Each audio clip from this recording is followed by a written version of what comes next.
Hi అండి. మా సిద్ధు ఏం చేస్తుంది అనుకుంటున్నారా? చక్కగా పొద్దున్నే అయితే లేచిపోయింది. ఇవాళ పూజ అయితే చేసేస్తుందంట. అండ్ ఎలా చేస్తుందో చూద్దామా? పదండి. చక్కగా దేవుడి కోసం అయితే పువ్వులైతే కోసేసింది. పూలన్నీ కోసుకుని తన బుడిబుడి అడుగులతో మా మెట్లన్నీ దిగేస్తుంది. చూడండి ఎంత క్యూట్గా ఉందో. పూలన్నీ కోసుకొచ్చిన తర్వాత తులసమ్మకైతే అలంకరించేస్తుంది మా సిద్ధు తల్లి.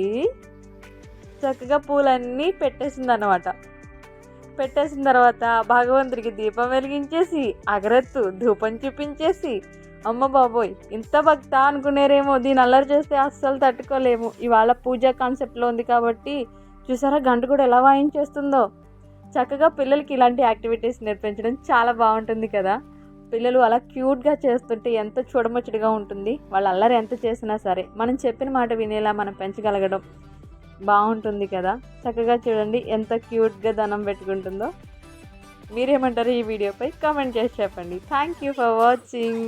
Please share and subscribe.